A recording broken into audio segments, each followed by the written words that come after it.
ሶ እና አጠቃላይ ማለት በዚህ ሳይኮሎጂ ኮርስ ላይ ሜቢ 5ኛው 6ኛው ቀን ላይ የተሰጠ ቪዲዮ ነበር። እሱን ከተመለከታችሁት አላውቅም። ስለ ስሜታዊ ብልህነት የዚህ ኢሞሽናል ኮሸንት ወይም ኢሞሽናል ኢንተለጀንስ የሚባል ነገር አለ። እኛ ሀገር ብዙ ጊዜ ከልጅነታችን ሲባል የምናውቀው ሲወራ የምናውቀው በእነ አንስታይንም በእነ ስቲቨን ሃውኪንግም አይኪው የሚባለውን ነገር ነው፣ ስማርትነትን ነው።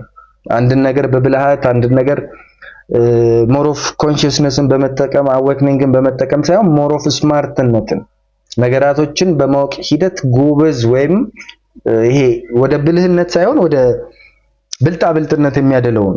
ስሜታዊ ብልህነት ግን የጠለቀ ውይይት የሚያስፈልገውና ምናልባት ከዚህ ከፊክስድ ሜንታሊቲ ወይም ማይንድ ሴት ወይም ይሄ ስኬርሲቲ ሜንታሊቲ ከምንለው ነገር የሚያድነን ብቸኛው ነገር ነው።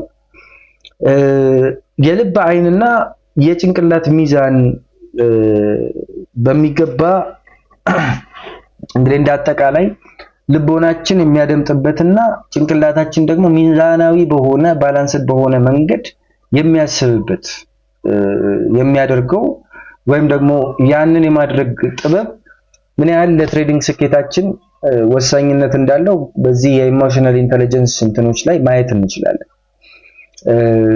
ሞሮፍ ግን አሁን ዛሬ ላወራችሁ የምፈልገው በብዙዎቻችን ህይወት ውስጥ በተለይም በዚህ በትሬዲንግ ዓለም ውስጥ እንደ ልክ ጥላችን እንደማይፋታን ወይም ፀሐይ እስካለች በቃ በጨራቃም እኮ ጥላ አለው ሰው አይደል? ጥላ አይፋታው ሻዶ።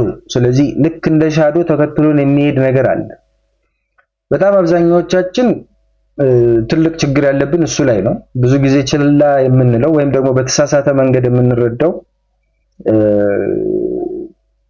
ክስተት ላይ ነው እና which is ውጥረት ወይም ስትረስ የሚባለው ውጥረት ውስጥ ስንሆን ማለት ነው። ውጥረት ወይም ስትረስ የምንለው ጉዳይ በራሱ ክፉ ነገር ላይሆን ይችላል። እውነት ለመናገር አንድ ሰው ውጥረት ውስጥ ሲገባ ውጥረቱ በራሱ መልእክት ሊሆን ይችላል። ማንረዳው አንድ ነገር እሱን ነው። ከዛ ባለፈ ግን እንዳጠቃላይ የአካሄድ ምንድነው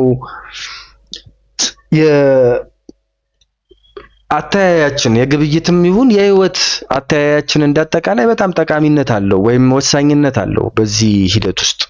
ብዙ ጊዜ ብዙ ሰዎች ቆይችን ነገር ባክግራውንድ ወሬ ብቻ ስለሚሆን ሲጮህባችሁ እንትን እንዳትሉ እሺ። ቆይ ልቀንሰው።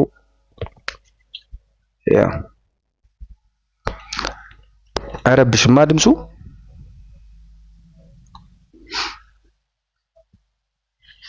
ይረብሻል ጋይስ።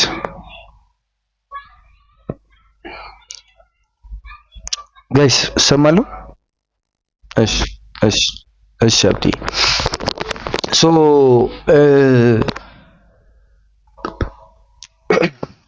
እንግዲህ ውጥረት እንዳልኳችሁ ራሱን የቻለ አንዳች ክፉ ነገር ሆኖ አይደለም። ነገር ግን እንዴት እንደምንረዳውና እንዴት ምላሽ እንደምንሰጥበት ያ ውጥረት ሲከሰትብን ምን አይነት መልሶችን እንሰጣለን። ባይዘው ይሄንን ነገር አይ ኖ ታላላቆችም አላችሁ በእውቀትም የምትበልጡኝ ልጆች አላችሁ ምናምን እኔ ህይወት ያስተማረኝን ነገር ነው እዚህ ላይ ዴቨሎፕ አድርጌ ለማምጣት የሞከርኩት። ኢትስ ናት ኦንሊ አባውት ትሬዲንግ። ስለ ላይፍም ከሆነ ስለ ላይፍም አድርጋችሁ አድምጡት። ባይዘው በጣም ጠቃሚነቱ የገዘፈ ነው የሚሆንላችሁ። በህይወት ውስጥ ያሉ ነገሮችን ነው አያይዤ ሙሉ ካሪኩለምንም ሳዘጋጀው ተያያዥ ነው። እኔ ምን አምናለሁ መሰላችሁ? ዩኒቨርሳል ነው። ሁሉም ነገር ተያያዥ ነው። እዚህ ምድር ላይ ያለው ሁላ ከቁጫጩ እስከ አንበሳው፣ ከዞኑ እስከ አይጧ፣ ከኔና እናንተ እስከ ትራምፕ ሁሉም ተያያዥ ነው።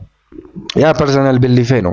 እምነቶቻችንም የሚሉን ያንን ነው ዞሮ እና ወደ ውጥረት ስንመጣ ውጥረት ክፋት ኖሮትም ባይሆን እኛ ግን እንዴት እንደምንረዳውና እንዴት ምላሽ እንደምንሰጥበት ወይም ደግሞ ዋነኛ የጥፋታችን መነሻ ኦሬልስ ይሄ የላቀ አፈጻጸም እንድናሳይ በጣም ወሳኝ ሰው እንድንሆን ወዘተ የሚገፋን አንድ ፎርስ ሊሆን ይችላል፣ ኢነርጂ ሊሆን ይችላል። ባይዘው እኛ በክፋት ተረድተነው በክፋት ኢንተርፕሬት አድርገነው እንጂ ውጥረት ውስጥ መግባታችን በራሱ ለካስ ከሰርቫይቫል ኢንስቲንክት ከመዳን ከመፍጨርጨር ደሃ ላለመሆን ከመጣር በልቶ ለማደር ከመጣር ወዘተ ከሚሉት ነገሮች ጋር አያይዘ ነው ሊያተርፈን የሚችል ለካስ የሆነ ቡስት የሚያደርገን ኢነርጂ ነው።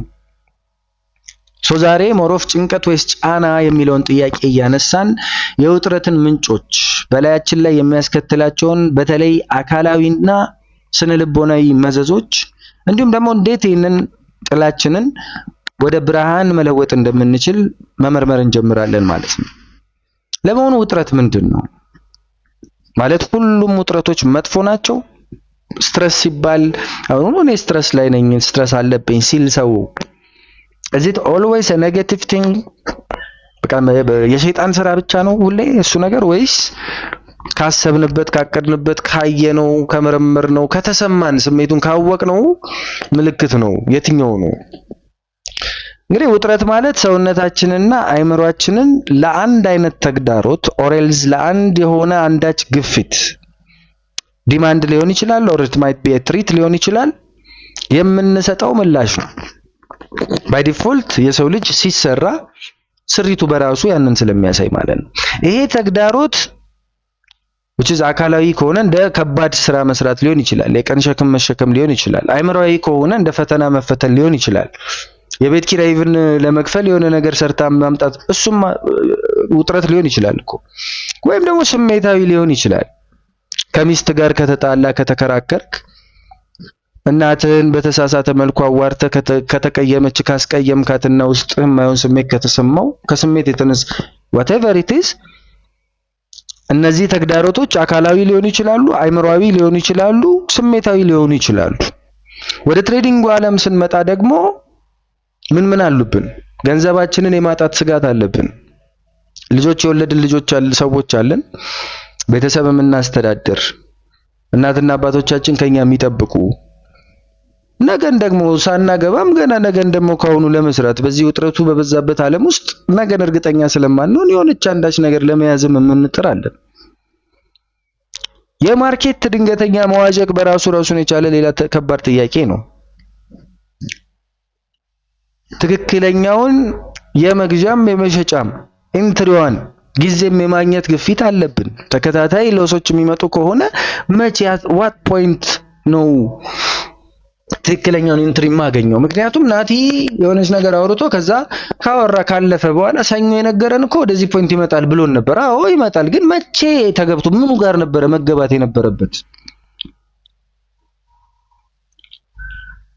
ኦሬልዝ አንዳንዱ ደግሞ ከመጠን ያለፈ መረጃን በመያዝ የኢንፎርሜሽን ኦቨርሎድ በመያዝ እዚህም እዛም በማለት ሁሉንም ስትራቴጂዎች ካላወቅኩ ባንዴ፣ ሁሉንም አስተማሪዎች ካልሰማው ባንዴ፣ ሁሉንም ፕላትፎርሞች ካላደረስኩ ባንዴ የሚል ታይፕ ኦፍ ችግርም ሊሆን ይችላል።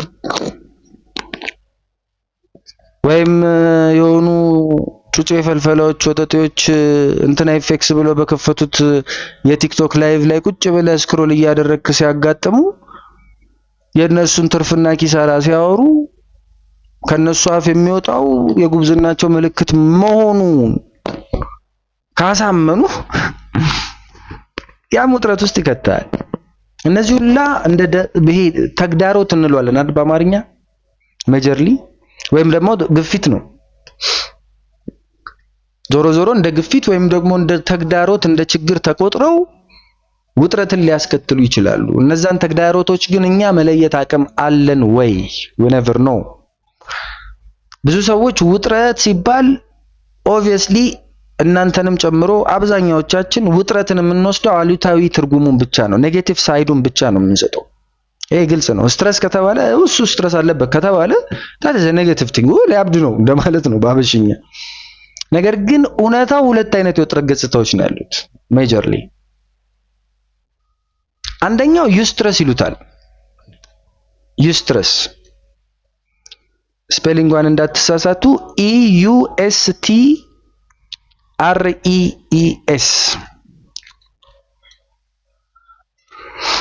እዚህ ጋር እየጻፍኩላችሁ ሊድ ዩስትረስ ትባላለች።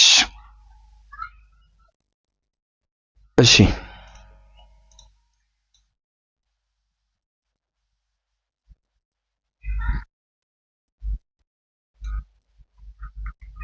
ምን እዚህ ውስጥ ነው? እዚህ ውስጥ ነው። ነጋ ድረስ ቴሌግራም ላይ እሺ፣ ችግር የለም። አረ አልሰጠዋችሁም እንዴ? ኦ ማይ ጋድ ማን ነው ባክ? ማን ነው? መሌክም እኮ አለ እኮ አይደል? ማን ነው ግን ይሄንን ሰው? ቆይ እኔ እንደዚህ አይነት ሰዎች ካልኮረኮምኩ ደስ አይለኝም እና አንዴ ሊያዘው ስሙን። እሺ ማለት እስከ ጥጉ ነው ኮረኮመው ኮሚኒቲን የሚሳፈጥ ሰው እና እሺ ከኮረኮምኩት በኋላ ወላሂ ቃሌ ነው አሳያችኋለሁ። ማንም እንዳይደርስ ነው የምናደርገው። አብሽሩ። ያው አስተካክያለሁ። ስዊዲዬ በጣም ቴንኪው። እሺ ኦኬ እንቀጥል። ዩስትረስ ይሏታል እቺን የመጀመሪያዋን አዎንታዊ ወይም ጤናማ ጫና የምትባለዋን እቺ ናት። ዩስትረስ አዎንታዊ ውጥረት ትባላለች ወይም ጤናማ ጫና ትባላለች። ይሄ ጥሩ ወይም ጠቃሚ የሆነ የውጥረት አይነት ነው። ስለዚህ ከዛሬ ጀምሮ በማናቸውም አይነት ምን አይነት የትኛው ውጥረት ነው እየደረሰብኝ ያለው የሚለውን እንትን እንድትሉት እንድታስቡት ነው ይሄንንም ማወራው። ይሄ ዩስትረስ የሚባለው ጥሩ ወይም ጠቃሚ ካል ነው እኛን የሚያነሳሳ ትኩረታችንን እንድንሰበስብ የሚያደርግ ለስራ የሚያነቃቃን ነገን ፖዚቲቭ አድርጎ የሚስልልን አቅማችንን ከፍ እንድናደርግ የሚረዳን የውጥረት አይነት ነው ማለት ነው ዩስትረስ የምንለው። ለምሳሌ አንድ አትሌት ትልቅ ውድድር ከመጀመሩ በፊት የሚሰማው የድቡ እያለ የጉጉትና የዚህም በቃ ትንሽዬ ፍርሃት በቃ ቅልቅል ያለበት እና የተቀላቀለበት እሱ የሆነ እናንተም ልክ እንደ አትሌቱ የሆነ ፖዚሽን ላይ ሆናችሁ አይታችሁታል ብዬ አስባለሁ በህይወት ዘመናችሁ ውስጥ የሆነ በቃ እጃችሁን የሚያስለበጥ ምናምን ይሄ የተቀላቀለ ስሜት የተሻለ እንዲሮጥ ሊያደርገው ይችላል። ወይም የሆነ ለኃይሌ ለቀነኒሳ የተዘፈነውን ዘፈን በስፒከር ቢሰማ የሆነ ወንዴ ይሰማዋል ውስጡ አይደል? ግን ስቲል ስትረስ ውስጥ እኮ ነው። ዩስትረስ ነው፣ ጫና አለበት። አዎንታዊ ውጥረት ውስጥ እኮ ነው። ማሸነፍ እንዳለበት የሀገሩን ባንዲራ እንደወከለ እኮ ያውቀዋል። ያ ነገር ወደ ኋላ ይጎትተዋል። እሱ እንደሱ ይወሰናል። አቀባበሉ ግን እንደ አዎንታዊ ጤናማ የሆነ ጫና መሆኑን ካወቀ እንደውም የበለጠ ጎበዝ ያደርገዋል። ወደ ትሬዲንጉም አንድ ትሬደር ትልቅ የትርፍ እድል ሲያይና ያንን በአግባቡ ለመጠቀም በጥንቃቄ ሲያቅድ የሚሰማው የኃላፊነት ስሜትና መነቃቃት ራሱን የቻለ አዎንታዊ ውጥረት ነው። ያን በአንድ ጊዜ እናመጣውም በሂደት ቀስ በቀስ የምናላምደው ነው። ከኢትዮጵያዊ ማንነታችን ጋር ካያያዝ ነው ባይዊች ኮርሱም ላይ ስላለ የኛ ሀገር ገበሬዎች እኮ የመከር ጊዜ ሲደርስ ስራው ቢበዛም ፍሬያቸውን ለመሰብሰብ ያላቸው ጉጉትና ትጋት እኮ አዎንታዊ ውጥረትን ያሳያል። በጣም እኮ ብዙ ስራ አለባቸው። ትራክተር የለው ምን የለው ወይ 2 እና 3 አጋዥ ልጆቹን ይዞ ነው የሚዳክረው ያገሬ ገበሬ አይደል እንዴ? ውጥረት ውስጥ እንዳለ እኮ ያሳብቅበታል እኮ ጉዳዩ እኮ ውጥረት ውስጥ እኮ። ምክንያቱም ያንን ቶሎ ሰብስቦ ለገበያ ካላቀረበው ወይ ሊበላሽበት ይችላል ወይ የሆነ ነገር ሊሆንበት ይችላል። እና ብዙ ጊዜ ስራ ለሰሪው ነው እንጂ ለተመልካች እኮ አይከብድም። ወይም ቦክስ ለሰጪው እንጂ ቦክስና ምክር ለሰጪው ይባላል። ኖርማል ነው። ለሰጠው ሰው ቀላል ነው፣ ለተቀበለው ነው የሚከብደው። ዓላማ ያለው ጫና ያን ያህል አይጎዳም ለማለት ነው። ይሄ አይነቱ ውጥረት በአጭር ጊዜ የሚቆይና መቋቋም የምንችለው አይነት ውጥረት ነው። ሲያልቅም ደግሞ ያ ስሜት ያ ሌቭል ዞር ሲልም ደግሞ እርካታና የስኬት አጠቃላይ ስኬታማነትን የሚያንጸባርቅ ስሜትን ያላብሰናል። ወደ ሁለተኛው ስመጣላችሁ ሁለተኛው ዲስትረስ ነው። ዲስትረስ አሉታዊ ውጥረት ወይም ጎጂ ጭንቀት ነው። ጤናማ ጫና እና ጎጂ ጭንቀት እነዚህን እንለያቸው። ስትረስ ጤናማ ጫና ነው። ዲስትረስ ጎጂ ጭንቀት ነው። ይሄ ከልክ ያለፈው መቆጣጠር የማንችለው ወይም ለረጅም ጊዜ የሚቆይ ጎጂ የውጥረት አይነት ሆኖ እናገኘዋለን። ዲስትረስን ሰውነታችንንና አይምሮአችንን የሚያዳክም፣ ለበሽታ የሚያጋልጥ፣ ከቤተሰብ ጋር የሚያጣላ፣ ከማህበረሰብ የሚያወጣ፣ አጠቃላይ የህይወት ጥራታችንን የሚቀንስ አይነት ታይፕ ኦፍ የስትረስ አይነት ነው ወይም የግፊት አይነት ነው። በትሬዲንግ ውስጥ ለምሳሌ ከአቅም በላይ ገንዘብ ለአደጋ ካጋለጥ ኦቨር ሌቨሬጅ ኦር ሪስኪንግ ቱ ማች ላይክ ካፒታል ፐር ትሬድ ሪስክ የምታደርገው ያለ አቅም የሆነ 10,000 ብር ኖሮ 2,000 እና 3,000 አንተ 20,000 አልመ በአንድ ትሬድ 2,000 እና 3,000 ሉዝ ለማድረግ የምትሄድ ከሆነ አንድ አምጪው መንገድ እሱ ነው። ያለ ማቋረጥ በኪሳራ መጨረስህና ተስፋ መቁረጡ በራሱ ዲስትረስ ነው።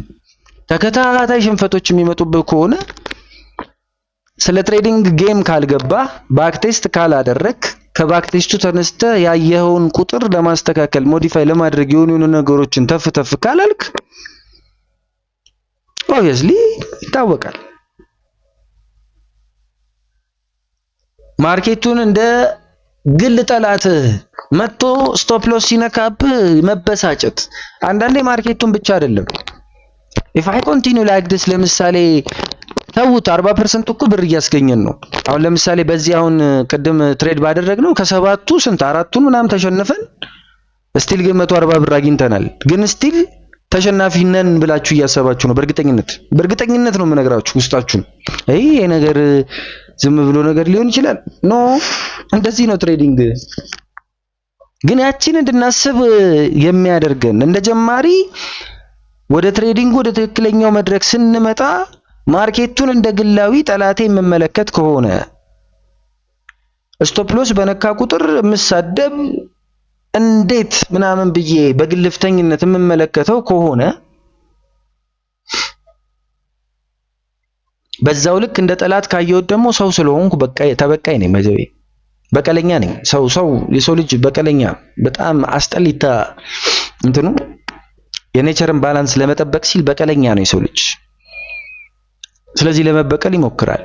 በቂ ረፍትና እንቅልፍ አለማግኘት በራሱ የዚህ ኮሚኒቲ ማንዳቶሪሊ ከ5 ሰዓት በኋላ ማንንም ሳያወራ እንዳላይ ያልኩበት ምክንያት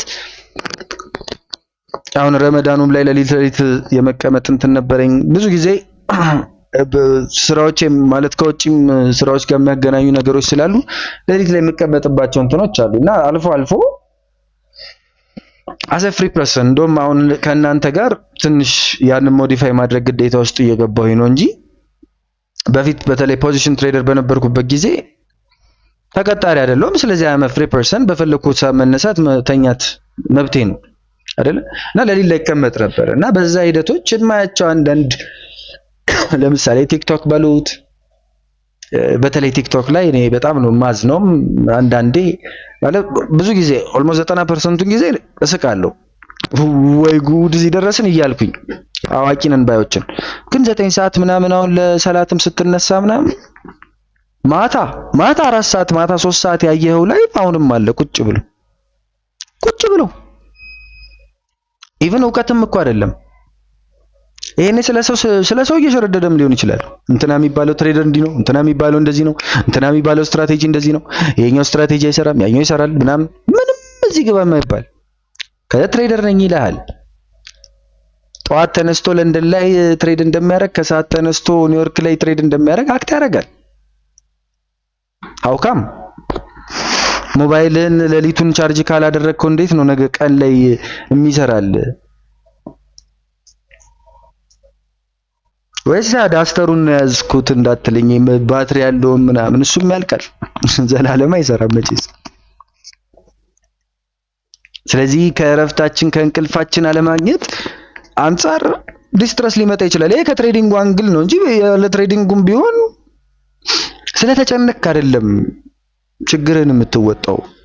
በኖርማል ኑሮም የምናወራ ከሆነ ስለተጨነቅ ጭንቅላትህን አስቦ የሚፈታውን ፈቺውን አካል እንደውም እንዳይሰራ ሌላ ስራ እየሰጠው ነው፣ ጭንቀት እየሰጠው ነው፣ እየረበሽከው ነው፣ ፎከሱን እያሳጣው ነው እንጂ ምንም ለውጥ አታመጣም። ሌላው ማህበራዊ ግንኙነቶችን ችላ ማለትና ራስን ማግለል ነው። ዲስትረስ እንግዲህ አንዱ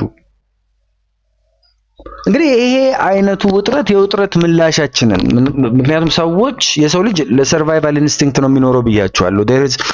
ስለ ሁለቱ ፈረሶች በደንብ ያወቃችሁ ይመስለኛል። አንደኛው ፈረስ በጣም በእውር ድንብር ነው የሚመራው። እውር ነው ሊትራሊ ስሜቱን ነው የሚያደምጠው እና which is በአእምሮአችን ውስጥ አሚግዳላ በሚል ስም ይገለጻል። which is at the back of our አእምሮአችን የሚገኝና የለውዝ ፍሬ የምታክል አሚግዳላ የምትባል ፓርት ያለችው ናት። እና እቺ ፓርት ምንም አይነት ሪስክ ይምጣ ምንም አይነት በህይወት ውስጥ አንተ ዓለምን ወይም በዙሪያ ያሉ ነገሮችን በመረዳትና በማወቅ ሂደት ውስጥ ችግር ነው፣ ሪስክ ነው፣ ስጋት ነው ብለህ ያልካቸው ነገሮች በሙላ ነው የምልህ በሙላ ለመመለስ ተጠንቅቆ የሚጠብቅ አላርም ነው። ስለዚህ ይሄ አይነቱ የዲስትረስ የምንለው የውጥረት ምላሻችንን እንዳጠቃላይ ለዚህ ለዲስትረስ ምላሻችን ይሄ ፋይት፣ ፍላይት ኦር ፍሪዝ ይሉታል። ኤፍኤፍኤፍ የሚባሉ 3 ቃሎች አሉ። ወይ ፋይት ነው የሚያደርገው የአሚግዳላ መልሶ ይዋጋል። ነብር ቢመጣብህ እንትን ውስጥ ዛሬ ላይ ያለውን ሰው አይደለም ማለት የሰው ልጅ ስሪቱ በአጠቃላይ ነው።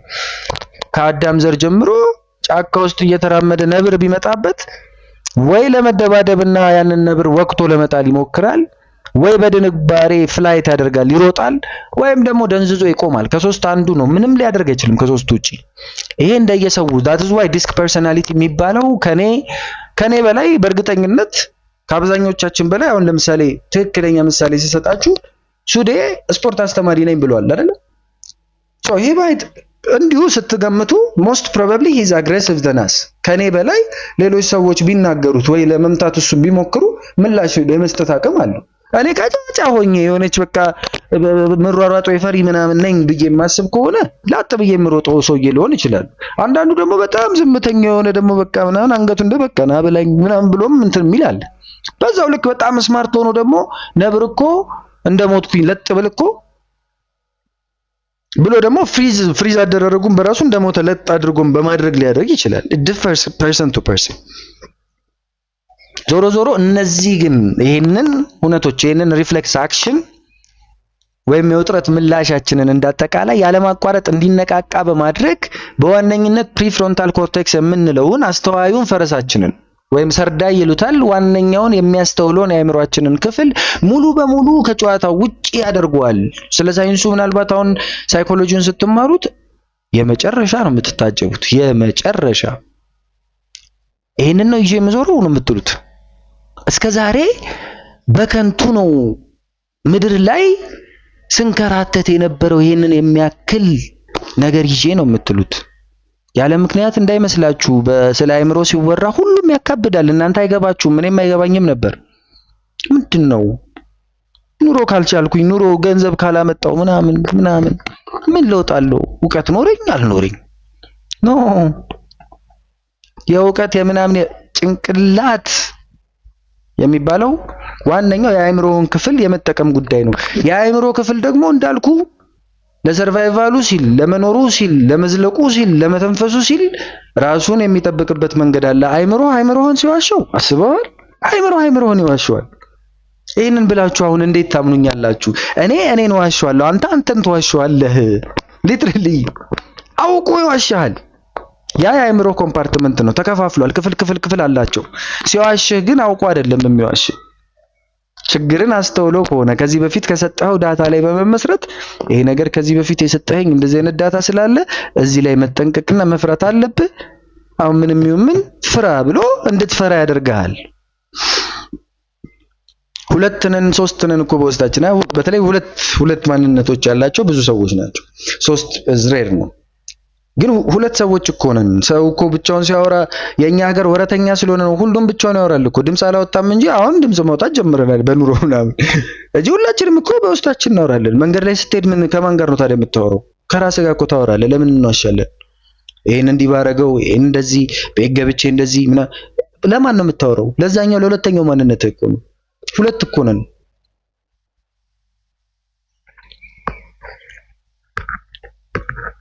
በተለይ አስቀድሜ የነገርኳችሁ የዚህ የስሜታዊ ብልህነት ጥበብ ኢሞሽናል ኢንተለጀንስ ላይ በደንብ ስሩበት ብያለሁ። ይሄንን ዲስትረስ ወይም በጣም ትልቁን አሉታዊ የሚባለውን የጎጂ ጭንቀትን ወደ ዩስትረስ ለመቀየር ወይም ሙሉ በሙሉ ለማስወገድ በጣም ወሳኝ ነው። ስለዚህ ኢኪው ላይ በጣም መስራት ይኖርባችኋል። እንደ ሆምወርክ እስቲ ልስጣችሁ። ቃችን ቃል ፈልጓት አንድ ፔስት ልበላችሁ እዚህ ላይና ኢሞሽናል ማለት በጣም ብዙ ነገሮችን ስለያዘች ነው። ራስን መገንዘብ ሰልፍ አወርነስ ስለሱ ባወራላችሁ ደስ ይለኝ ነበር። ነገ ምናምን ከነገ ወዲያ ማወራላችኋለሁ። which is self awareness አለ፣ ራስን መቆጣጠር አለ፣ የልጓም ጥበብ ሶሻል አዌርነስ አለ፣ ኤምፓቲ አለ፣ ለሰዎች ያለ ርህራሄ፣ የሌላውን ጫማ አድርጎ የመሄድ የግንኙነት ክህሎት ወይም ግንኙነቶችን የማስተዳደር የዚህ ሪሌሽንሺፕ ማኔጅመንት የምንለው ወይም ሶሻል ስኪልስ የምንለው በማር አንደበት ድንጋይ ይቀልጣል እኮ ይባላል አይደል? ስለዚህ አንደበትህ በጣም ፓወር አለው ማለት ነው። ሶ እንደ አጠቃላይ ኢሞሽናል ኢንተለጀንስ የምንለው ወይም በኮቴሽን ደረጃ ኢሞሽናል ኮቴሽንም ልትሉት ትችላላችሁ ኢኪው ሲባል ይሄ ምንድነው ከትሬዲንግ ጋር የሚያገናኘው ብላችሁ በራሳችሁ እኔ ከምሰጠው ኖት ወይም ትምህርትም ባለፈ እስቲ ሰርተንም እንጀበላን ይሄው ሆምወርካችሁ ይሄ ይሁን። ኢሞሽናል ኢንተለጀንስ የሚለውን ጉዳይ እስቲ ፈልጉት። ምንድነው ከትሬዲንግ ጋር የሚያገናኘው ምንድነው? በዚህ ጉዳይ ላይ ጠንካራ መሆኔ በትሬዲንግ ዓለም ውስጥ ምን ልዩነት ያመጣልኛል?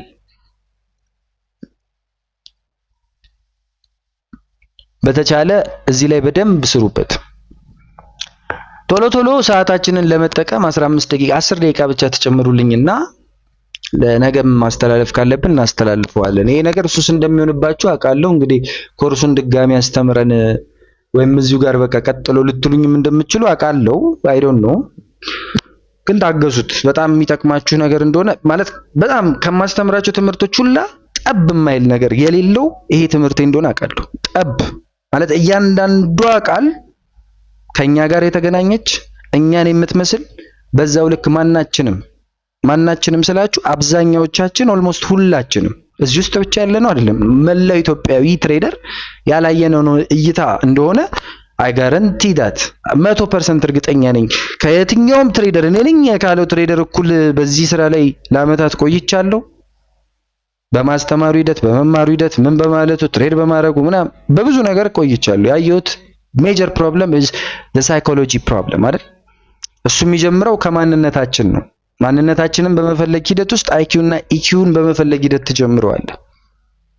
የዲስትረስ ወይም ያሉታዊ ውጥረት የምንለው አካላዊና ስነልቦናዊ ምልክቶች ምንድናቸው? እናንተ ላይ ከታዩ ውስጥ እናያቸው፣ ወደፊትም የምታዩቸው ከሆነ እንግዲህ ዲስትረስ በላያችን ላይ ሞሮፍ ሲበረታ ሰውነታችንና አእምሯችን የተለያዩ የማስጠንቀቂያ ምልክቶችን ይሰጡናል። ባይዘዌ ምድር ላይ ከተፈጠረ ፍጥረት ሁላ ዩኒቨርስ ነው የምላችሁ፣ ምድርም ብቻ አይደለም ዩኒቨርስ ህዋ በህዋ በሙሉ ከተፈጠሩት ሁሉ the most intelligent one, the most dangerous one too is human being የሰው ልጅ ነው። የሰው ልጅ አእምሮ በጣም ተአምራዊ ነው። አእምሯችን ሰውነታችንን ያዘዋል።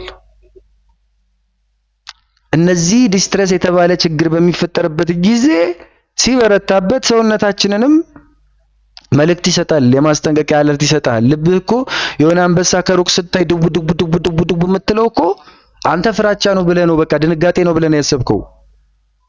በርታበት፣ ሩጥበት፣ ወይ ግደለው እያለች ነው። በቃ አንዱን አድርግ እንደ ማንነት እንደ ዲኤንኤ። የሚገርምህ አንበሳውን ባየችበት ቅጽበት ኮምፕሊትሊ ይሄ ሐሳቢው እንትኑ ምናምን የምትለው ፕላን አውጪው ምናምን ይቆማል። ለምን የሆነ ዳሽን ተራራ የሚያክል ገደል አታይም? ወደዛም ልገባ ትችላለህ። ማሰቢያ ይቆምና ራስን አውጣ ነው የምትለው። አዳት ሞመንት ባዮሎጂውን እናውራ ካልከኝ ከደምህ እየወጣ የመነጨ ዝውውርህን የሚያስቀጥልልህ የደም አጠቃላይ አካሄዱ ሙሉ ለሙሉ ኮምፕሊትሊ በሚባል ደረጃ ቀጥታ ወደ ፕሪፍሮንታል ኮርቴክስ የምንለው እዚህ መሃል ግንባራችን በአይናችን መሃል የምትገኘዋ መሃል እዚህ ህንዶቹ ጠብ የሚያደርጉባት ፖይንት ላይ የምትገኘዋ ፕሪፍሮንታል ኮርቴክስ የምትባለው አካል በሩ ይዘጋባታል። አንቺ ቆይ ተረጋጊ፣ እኛ ራሳችንን እናድን፣ አሁን የእሳት አደጋ ጥሪ ላይ ነን። ስለዚህ ደም ሙሉ ለሙሉ ወደሷ መሄድ ያቆምና ወዴት እንደሚሄድ ታውቃለህ? በጣም እኮ የሚገርም እኮ ነው። ወደ እጅና ወደ እግርህ፣ እጅና እግርህ ይፈረጥማሉ፣ ይጠነክራሉ። ስትደባደብ ለምንድን ነው ጥጥር የምትለው? አረሱ ሰይጣን አለበት ይላል አንዳንድ ሰው። ያም ሰይጣን ነው። that is system ብለድ ፍሎ ጠንካራ ሆነ፣ እጁ ጠንካራ ሆነ፣ እግሩ ጠንካራ ሆነ። በቃ ይድበለው ነው። በቃ በጣም ስለተናደደ ኦቨር ስለተናደደ በስሜት በጣም ሲማታ ምናምን እጁ እንደዛ የጠነከረው ዋነኛ ምክንያት ስሜቱ ነው። ለምን ብለድ ፍሎውን ቀጥታ ወደዛ ስላደረገለት ራስን አድን ሰርቫይቫል ነው። ይሄ የክብር ጉዳይ ነው። ካልተከበርክ አትኖርም፣ ካልተነፈስክ አትኖርም፣ ካልበላህ አትኖርም። ሌቦች ከግንብ ላይ ሹፕ እያሉ እየዘለሉ ምንም ሳይሆን እኮ ይሮጣል እኮ በነጋታው ምናምን ነው የሚያመው አይደል? አሁን የሰረቀ ሌባ ምናምን እኮ መቼስ በአጥራችን ምናምን ነው የሚገቡታል። መቼስ መሰላል በኪሱ ይዞ አይመጣም። የሆነ ጣጣጣ ብሎ ሾክም መክቶት እንትንም ብሎት ያ ነገር ሞመንቱ ላይ እኮ ያመውም እኮ የግልጽ ነው። ናቲ አሳርከሽ ታውቂያለሽ እንዴት አወቅሽ እንዳትልኝ ግን እንዲሁ እንትኑ ነው የምላችሁ። እና አጠቃላይ ግን እነዚህን ምልክቶች በጊዜ ለይቶ ማወቅ ወደ ከፋ ችግር ከመግባታችን በፊት እርምጃ እንድንወስድ በጣም ይረዳናል። እንዴት ነው? ጤና ይስጥልኝ ከሀብት ይበልጣል ይባላል። ከሀብት ይልቅ ጤና መለመኑ የተሻለ ነው። ጤናችን ከታወከ የማርኬቱ ትርፍም ትርጉም አይኖረውም። የጤና መታወክ ነው በይዘው አብዛኛዎቻችን አናምንም፣ ግን የጤና መታወክ ነው። ትሬዲንግ ውስጥ በዚህ ልክ እንደዚህ ወደዛ ሲንገላወሱ የምታዩቸው ልጆች እናንተ እድለኞች ሆናችሁ ያው ውጉ ቀድሞ ነው የሚደርሳችሁ። እንዳልኳችሁ ቀድሞ መርፌ የተወጋ ፖሊዮ አሁን በጩጬነቱ የተወጋ አይደርሰውማ። ያው በክትባት አላምንም እኔ ወደፊትም ልጆቼን አላስከትብም። በዚሁ አጋጣሚ ግን የተባልነው ሳወራላችሁ። ስለዚህ አካላዊ ውጥረት ምልክቶች ምን ሊሆኑ ይችላሉ? አንደኛው የማያቋርጥ ራስ ምታት ወይም የጀርባ ህመም ካለብህ በጣም ውጥረት ውስጥ ነህ። የልብ ምትህ መጨመርና የደረት ጭንቀት የሚመጣብህ ከሆነ እሱም አንድ አካላዊ ውጥረት ምልክት ነው። የትንፋሽ ማጠር ወይም ደግሞ ሆድህ ግልብጥብጥ በቃ ሆድህ አንዴ ወደ ላይ ወደ ታች ምናምን፣ የምግብ አለመፈጨት፣ ቁርጠት ምናምን፣ መቁነጥነጥ፣ የእንቅልፍ ችግር፣ መተኛት አለመቻል ወይም ደግሞ ከመጠን በላይ መተኛት ሊሆን ይችላል። በዚሁ አጋጣሚ ኦቨር መተኛትም ሊሆን ይችላል። ወይም የምግብ ፍላጎትህ በጣም መብላት ኦሬል ደግሞ ምንም አለመፈለግ፣ ብቻ ባላንስድ አለመሆን። በዛው ልክ የበሽታ ደግሞ የመከላከል አቅሙ መቀነስ፣ በቀላሉ ለምሳሌ ጉንፋን ሊይዝ ይችላል፣ በቀላሉ ራስን ሊያምህ ይችላል። ውሃ ስላልጠጣህ ብቻ ዝም ብሎ በቃ ቤዚካሊ ያማል እኮ ማንኛውም ሰው ዲሃይድሬት ካደረገ ያንን ሊያሳይ ይችላል። ግን በአጭሩ በቃ የሆነች በ3 ሰዓት በ4 ሰዓት ውስጥ ካልጠጣ የሚያምህ አይነት ወይ 2-3 ብቻ ትሬዶችን ላጥ ብሎ ሉስ ስላደረክ የሚያምህ ከሆነ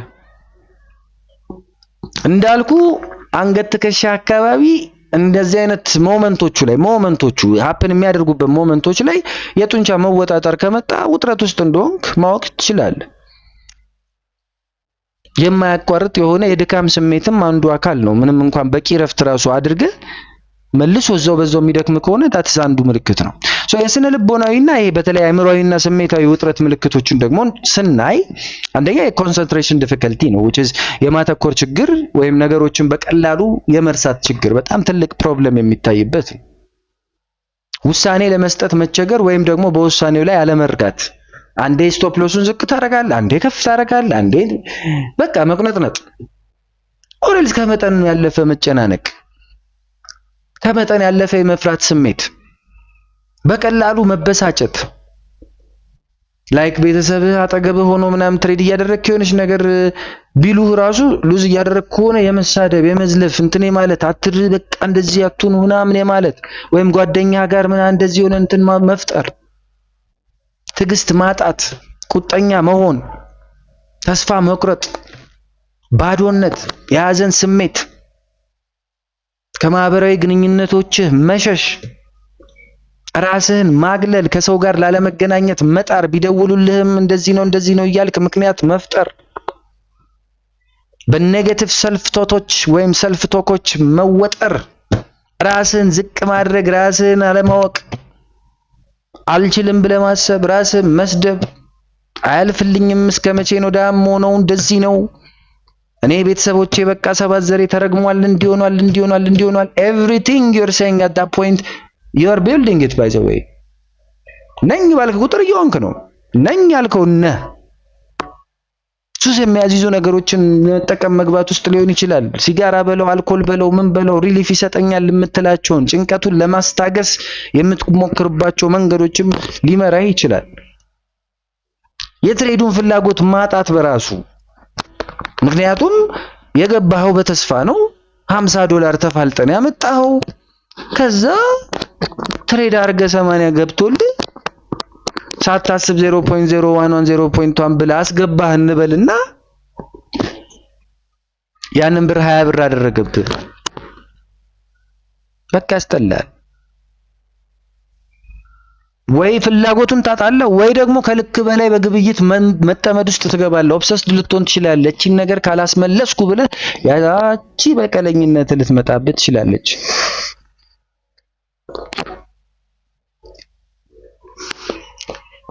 አንድ ኤግዛምፕል እዚህ እንትኑ ላይ የሰጠሁት ነበረ። አንድ ትጉ የፎሬክስ ተማሪ ነበረ እና ኤግዛምፕሉ ላይ የተፈበረከው ታሪካዊ ሰው ማለት ነው ወይም ካራክተር በሳምንት ለሰዓታት ያህል ገበታዎችን ሲመረምር ወይም ቻርቶችን ሲያስተውል ዜናዎችን ሲከታተል ያሳልፍ ነበር። ነገር ግን ትልቁ ችግሩ ያወጣውን የግብይት እቅድና የአደጋ መቆጣጠሪያ ሪስክ ማኔጅመንቱን በውጥረት ጊዜ አለማክበሩ ነበር። ትንሽ ኪሳራ ሲያይ የልቡ ምት ይጨምራል፣ እጆቹ በላብ ይጠመቃሉ። ወዲያውኑ ተጨማሪ ገንዘብ በማስገባት ኪሳራውን ለመመለስ ይሞክራል። ብዙ ጊዜ ይህ ወደ ከፋ ኪሳራ ይወስደዋል። በምሽት እንቅልፍ በአግባቡ አይተኛም። አይምሮ ሁል ጊዜ በገበያ ሐሳብ የተወጠረ ነው። ከጓደኞቹ ጋር መገናኘት አቁሟል። ቤተሰቡም ስለ ጤንነቱ ይጨነቃሉ። ዓለሙ ነው ስሙ። ዓለሙ በከፍተኛ የግብይት ውጥረት ወይም የዚህ የትሬዲንግ ዲስትረስ ውስጥ እንዳለ ግልጽ ነው። ምልክቶቹንም ቢያቅም እንኳን ጠንካራ ነኝ እችላለሁ በሚል ስሜት እርዳታ ከመጠየቅ ኦሬልዝ እረፍት ከመውሰድ ግን ተቆጥቧል። ያበሻ ትልቁ ችግሩ ያቺ ናት። ከኔ በላይ ማን እንላለን? ይሄ አካሄዱ በመጨረሻ የጤና ቀውስ ውስጥ ሊከተው ይችላል። ሰው ያለ እረፍት ፈረስ ያለ ልጓም አይሆንም። ውጥረት ሰውነታችንንና አይምሮአችንን የእረፍትና የማገገሚያ ጊዜ እንደሚያስፈልጋቸው የሚጠቁም ምልክት ሊሆን ይችላል ይለናል። ስለዚህ እንደ አጠቃላይ የዛሬውን ዝግጅታችንን በዚሁ እንፈጽም። ምናልባት የውጥረት ዋና ዋና ምንጮች በትሬዲንግ ውስጥ ምን ምን እንደሆኑ፣ ከየት ይመጣል ይሄ ጭንቀት የሚለውን ብቻ ተመልክተን ቶሎ አይተነው ውጥረትን መንገዘብ ግን ለምን እንዳስፈለገ በቀጣይ እንወያይበታለን። እንጨርስላችኋለን ይሄንን ፓርት። የግብይት ውጥረት ከብዙ አቅጣጫዎች ሊመነጭ ይችላል። ዋና ዋናዎቹ የገንዘብ ማለት እንዴት ነው? ዋና ዋናዎቹን በመለየት ሂደት ዋና ዋናዎቹ እነዚህ ናቸው ብለን መለየታችን እነዚህ ነገሮች ለመቆጣጠር የመጀመሪያው እርምጃ ነው። ወይም ውጥረቶቻችንን በመቆጣጠር ሂደት በጣም አቅጣጫዎቹ መለየታችን በጣም ምርጥ ነው። አንደኛ የፋይናንሻል ሪስክ ነው የአብዛኛዎቻችን ችግር። በቃ ዋነኛው የኢትዮጵያዊ ትሬደር ትልቁ የውጥረት ምንጭ ፋይናንሻል ሪስክ ነው። ገንዘብ የለንም፣ በቃ ደሃ ነን፣ አለቀ خلاص። እንዴ ለምን አናምንም? ለምን አሁን $50 ለከናቲ ጋር ያስገባውን ብሎ ስታረግ ለምን ሄደህ እናትህን ታስጨንቃለህ? ለምን ሚስትህን ታስጨንቃለህ? ለምን ከዳይፐር ላይ ታነሳለህ? በቃ ጊዜ መጠበቅ ካለብህ ጊዜ ትጠብቃለህ። በፕሮግራም ትመራለህ። ይሄ ብለህ ታወጣለህ። እችኛዋን ካጣዋት እስከሚቀጥለው ድረስ እምቢየው ትላለህ ለራስህ። ስለዚህ አትጨነቅም። ያንን መልስ የምትሰጠው ከሆነ እኮ ግን ፎሞ አለብን። በቃ በጣም ከይቅርታ ጋር ስለሆነን ነው። እሺ ላታምኑት ትችላላችሁ። እኔም ሰው ነኝ። እኔንም እየሰደብኩት ስለሆነ ልሰድባችሁ ነው። እንሰደብ። ምቀኞች ነን። ምቀኞች ስለሆነን ነው ፎሞ ያለብን። ቀናተኞች ነን። ባይ ዲፎልት የሰው ልጅ ቀናተኛ ነው። እስቲ ወንድ ከሆንክ አንተ ርቦህ ጎረቤትህ ጥግብ እያለ ዋው ያርግለት ካልክ በጣም ብዙ ነው። የምር ምርጥ ነው የሚሉ የሉም ማለት አይደለም። ኦልሞስት ኦል ማለት በሚቻልበት እውነት ግን አንደኛው ታርዞ ሌላኛው ለብሶ በሚመለከትበት ሂደት ይቀናል የሰው ልጅ። ሰው ነው። ሰው ሲባል በዛው ሁላችንም አንድ ነን። አንድ ስላችሁ አንድ ሊትራሊ አንድ እኔ አሁን ለእናንተ እዚህ ጋር መጥቼ እንደዚህ በዚህ ምናምን አንዱ ዋናው ምክንያት ምን እንደሆነ ታውቃላችሁ? የአህድ አስተምሮ ያው እኔ በእምነት ውስጥም ብዙ እንትኖችን ለማሳለፍ ሞክሬያለሁ። አንድ ነን ብዬ ነው የማምነው። ባይዘው የተለያየ ቤት ነው የምንኖረው። የተለያየ መዋቅር ሰጥተውናል። መስመር አስምነውልናል። ዲማርኬሽኑ ግን አይለየኝም። አዳም ነኝ እኔ። ሔዋንም ከአዳም ነው እንዳጋጣሚ እኮ የመጣችው አይደል እንዴ? ሐዋ ከአዳም ከመጣች አዳም ሐዋን እየቀጠለ ከመጣ ኤቭሪቲንግ ኢዝ ከአንድ ስጋ ነው የወጣ ነው። ሃይ በዛ መንገድ ካሰብከው ከዚህ ቅናት የመውጣት ፕሮባቢሊቲ ይሰፋል ልፈልጌ ነው። ምንድነው የሚቀባጥረው በየመሃሉ እንዳትለኝ። ካልቀና የፋይናንሻል ሪስክን የማስተዳደር አካሄድ ትክክል ይሆናል። ስለቀናህ ነው የምትቻኮለው በሌለች ብር ነው የምልህ። ስላልተረዳኸው ነው። ብዙ ሰዎች ስለማይረዱት ነው። በዚህ መንገድ ኤቢሻፏ ብላ ለማርኬቲንጓ ሰይፉ ላይ የሆነ ነገር ከፈለችና 1 ሚሊዮን ጫማ አውጥቼ ገዝቻለሁ ስትል ልብ ድው ያለችው ስለቀናህ ነው። በቃ ፊት ለፊት ነው እየነገርኩ ያለሁት። ያቺን የቅናት ፓርትም ስላወቋት ነው እነሱ BMW ዋገን እንትን ምናምን የሚሉብህ ያቺን ነገር ስላወቁ ነው። ስስ ብልት ናት። በዛው ልክ የገንዘብ ስጋት፣ የፋይናንሻል ሪስክ ማለት እንዳጠቃላይ የምንገበያየው ገንዘብ ለኛ ትልቅ ዋጋ ያለው ከሆነ ከቤት ኪራይ ላይ ካነሳሁት፣ ከልጄ ትምህርት ቤት ላይ ካነሳሁት፣ ለድንገተኛ ህመም ያስቀመጥኩት ገንዘብ ከሆነ ተበድሬ ከሆነ የማጣት ፍርሃቱ እኮ ኦብቪየስሊ ከፍተኛ ውጥረት ይፈጥራል። ባይፈጠርብህ እኮ አንተ ድንዙዝን አሟል ማለት እኮ ነው። ያንን ብር አስገብተህ የልጅን ዳይፐር ወይም የልጅን ወተት ገንዘብ አስገብተህ ሪስክ ካደረግከው ውጥረቱ ግልጽ ነው። ልታገኝ ትችላለህ እኮ አውቃለሁ። መሄጃም አጥተህ ሊሆን ይችላል እድሌን ልሞክር ብለህ፣ ግን ትክክል አይደለም። ያስኮን ይዘህ ነው ሌላ መሞከር ያለብህ። ባይደርስስ ሰው ጣይን ልሞክር እያለ ሎተሪ ቁጭ ብሎ እስከሚደርሰው ይቆርጣል እንዴ? ያንን ብር ቢሰራበትስ የሆነች ቫልዩ ሊኖራት ይችላል እኮ ማን ያውቃል? ቫልዩ የሌለው ገንዘብ አለ እንዴ? የለም እኮ። አዎ አቅም ላይ ኖሮ ይችላል መነሻው።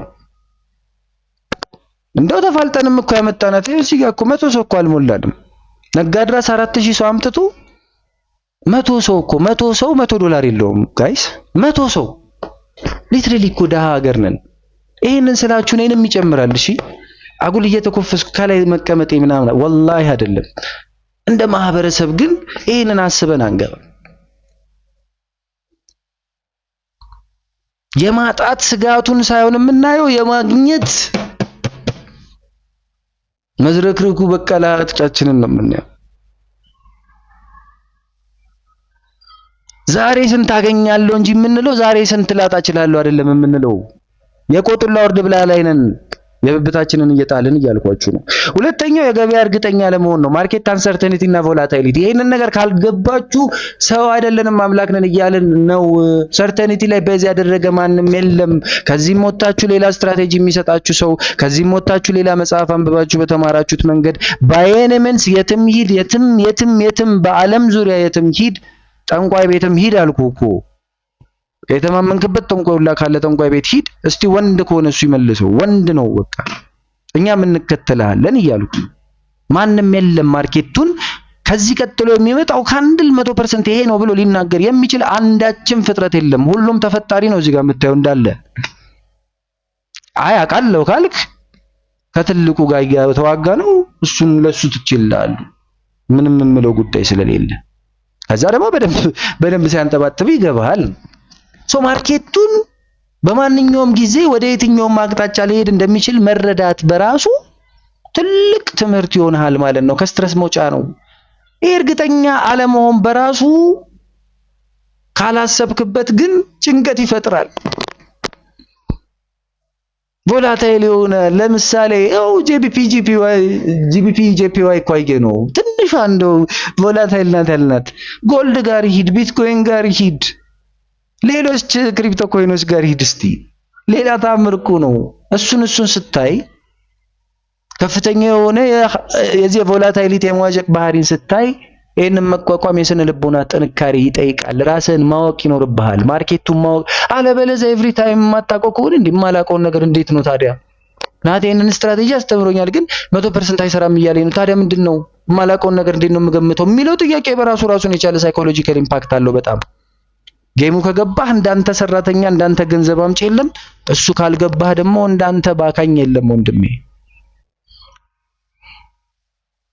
ሶስተኛው ሰልፍ ዳውት ነው። ራስን የመጠራጠር አባዜ አለብን እንደ አገር የከሸፈ የትምህርት ስርዓት ስላለን።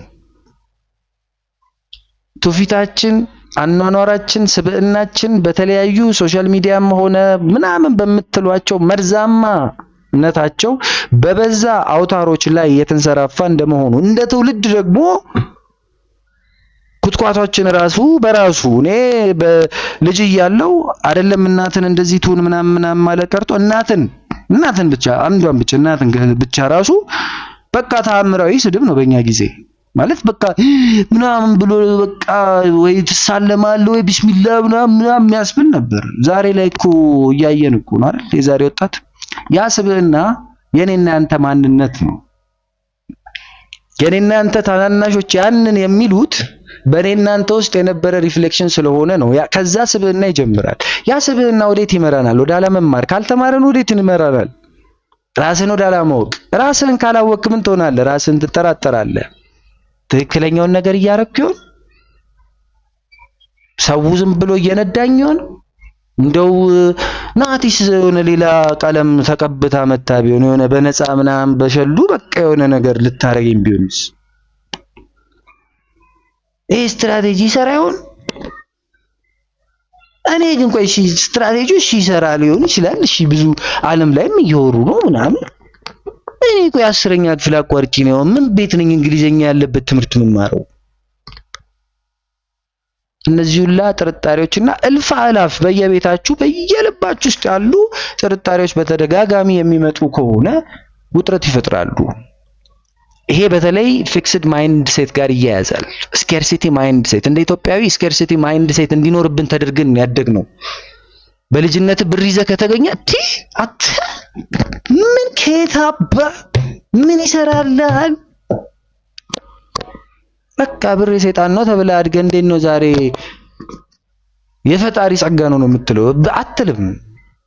ብር የሰይጣን ነው ብለህ ካደግ በቃ ሀብታምና ግመል ገነት ለመግባት በመርፌ ቀዳዳ ነው ከተባልክ እንዲሁ ባይ ዲፎልት እኮ ጭንቅላት ያቆማል። በቃ ሀብታ በጣም ለእምነት የተጠጋ ሰው ከሆነ ያቆማል። በቃ ማሰብ እኮ ሀብትን በደንብ ኢማጂን ማድረግ ያቆማል። በቃ ሳታስበው ማለት ነው። ከዛ ደግሞ ሌላው ትልቁ ችግራችን ቅድም ባልኳችሁ የነ ቢሻ ቅሸባ ደግሞ ከመጠን ያለፈ የምትጠብቀው ነገር አንሪያሊስቲክ የሆነ ኤክስፔክቴሽን $25 ይዘህ መጥተህ ከነገ ወዲያ ዱባይ ምናምን ቲኬት ልቁረጥ ለማለት ምናምን ነው አስበህ የመጣው። ኧረ አባቴ ቆይ መጀመሪያ ቢቸና ቁጥር ቁረጥ፣ እዚህ የአውቶቢስ ቁረጥ መጀመሪያ እዚህ ቢቸና ደርሶ ለመምጣት። ሩቅ አንሂድ እንዴ? ለምን? ያንን እንድናስብ ያደረገን ችግራችን ነው። በአንድ ጀንበር ሀብታም ስለመሆን ያሳሰበን ችግራችን ነው። እያንዳንዱ ትሬዶቼ ትርፍ ውስጥ መግባት አለባቸው፣ ትርፋማ መሆን አለበት ያስባለን ችግራችን ነው። ለምን? we are expecting unrealistically። እውነት ቢሆን ይሄ ነገር እኮ 30 እና 40 ዓመት እኮ በሚዲያ ሲዘዋወር የቆየ ነው።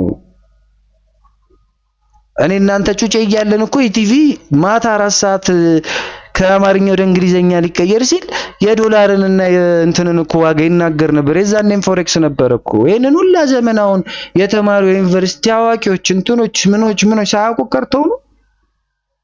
ያውቁታል እኮ አባቴ ነበርኩ። ዶክተሮች እያሉ እጃቸውን እያወጡ ከ12000 ወደ 20000 ወደ 16000 ለወጥልን ደሞዛችን ሲሉ ዶክተሮች ከእናንተ በላይ እኮ የተማሩ ናቸው። ምን ሆነ ነው? 25 ዓመት እኮ ተምሯል። በትምህርት ላይ ብቻ 25 ዓመት ያሳለፉ ሰዎች ናቸው። እነሱ ሳያውቁ ቀርቶ ነው የምትለኝ?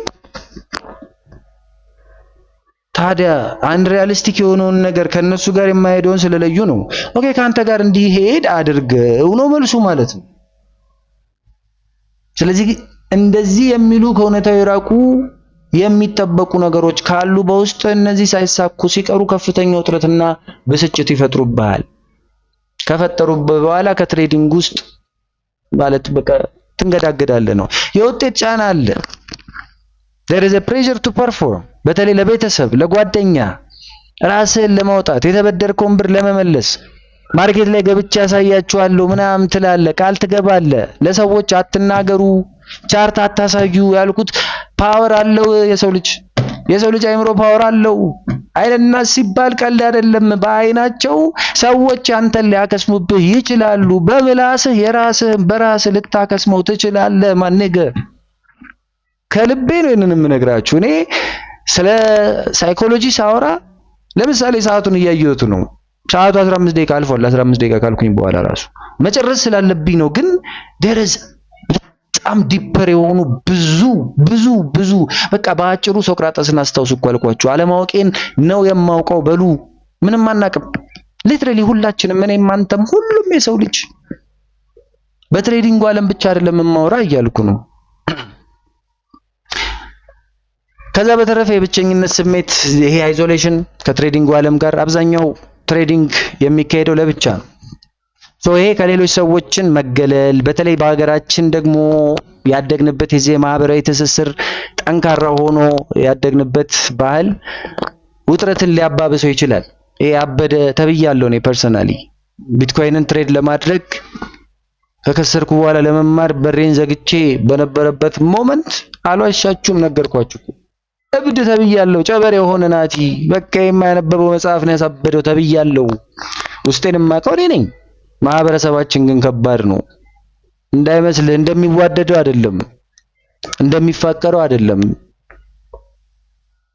በዛውም ልክ መርዛማነት አለበት። መርዛማነቱ በክፋት ላይሆን ይችላል። ያስለመደው ትውፊቱ ስለሆነ ነው፣ የተለመደው አኗኗሩ ስለሆነ ነው። we're the first generations በትሬዲንግ ዓለም አይደል? ኢትዮጵያ ላይ የመጀመሪያ ጀነሬሽን ነን እኮ።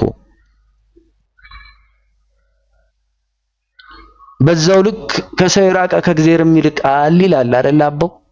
አባባል አለች። የብቸኝነት ስሜት የአእምሮን ጤና ሊጎዳ ይችላል። ስለዚህ ሞር ኦፍ ኮሚኒቲ ላይ መመስረት፣ ኮሚኒቲ ላይ መሳተፍ፣ ማውራት ከሰዎች ጋር ይሄ ምንድነው ማለት። ወጥተህ በየሰፈሩ እንዳታወራ። ኤዩዲኤስዲ ብትለው የሆነ ፕሪስክሪፕሽን ተጽፎልህ ምናምን ኤችአይቪ በሽተኛ ሆነ ምናምን መድኃኒት የተሰጠህም ሊመስለው ይችላል አንዳንዱ። ምክንያቱም እንደ ማህበረሰብ ብሔራዊ ባንክ ማለት ንግድ ባንክ የብሔራዊ ባንክ ትንሿ ብራንች ናት እኮ ተባልኩኝ አልኳችሁ እኮ።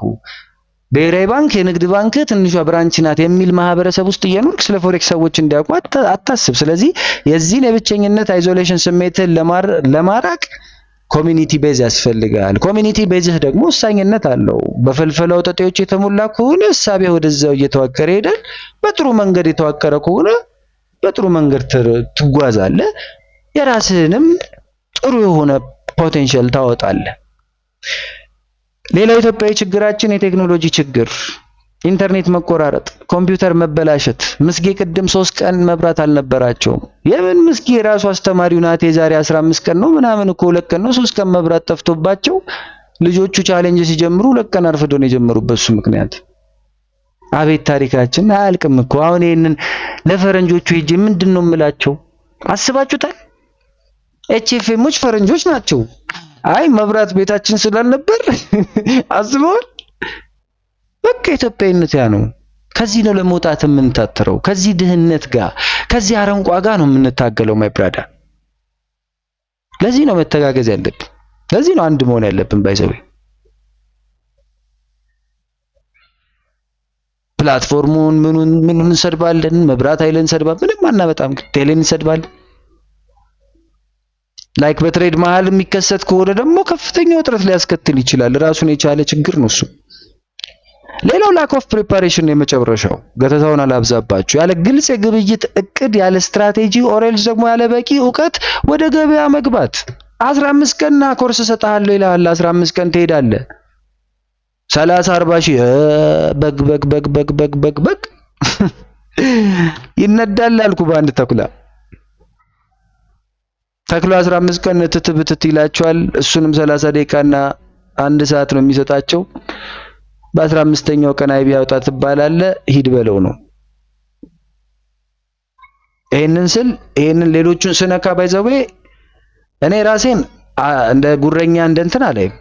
እንደዚህ የሚያደርግ እንዳለ ትሬደር ነኝ ባይ ግን ፈልፈላ ወጠጤ ትሬደር ነው። ቃል በቃል ይሄንን እናገራለሁ።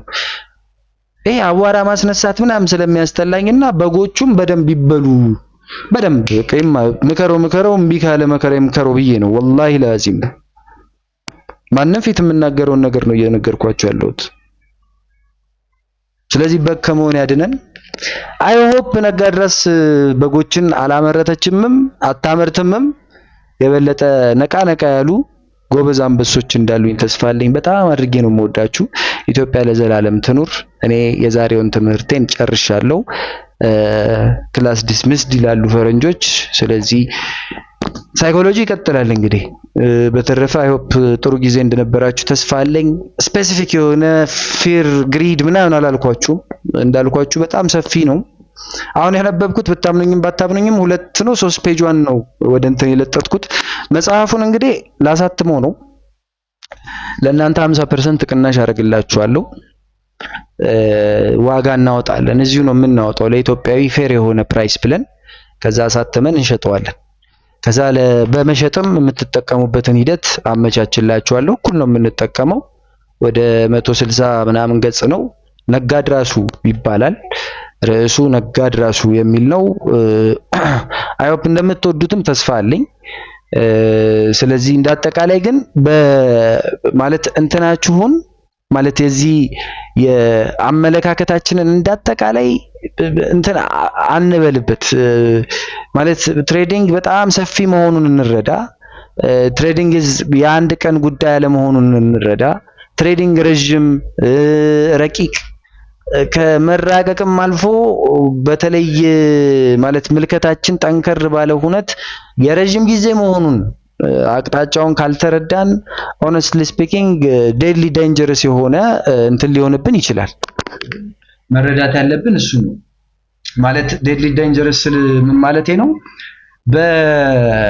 በፍላጎት ላይ ወይም ይሄ እንዴት ነው ፍላጎት ላይ መመስረታችን በጣም ምርጥ ነገር ሆኖ ሳለ ከፍላጎት ባለፈ ግን ነገራቶችን አጥንተን የማንገባ ከሆነ በጉጉት ላይ ብቻ የተመሰረትን ከሆነ ከጉጉትም ባለፈ ደግሞ በሰዎች ወሬ ላይ እንደ መንጋው አባላት ዝም ብለን የተነዳን የሚሆንበት እሳቤ የሚኖር ከሆነ that will be deadly dangerous ነው። ለአውትካሙም ደግሞ it won't be easy by the way። በትሬዲንግ እኔ የነቀሉ ልጆች አውቃለሁ። ፐርሰናሊ ነው የምላችሁ። ፐርሰናሊ ህይወታቸውን ያጡ ልጆች አሉ።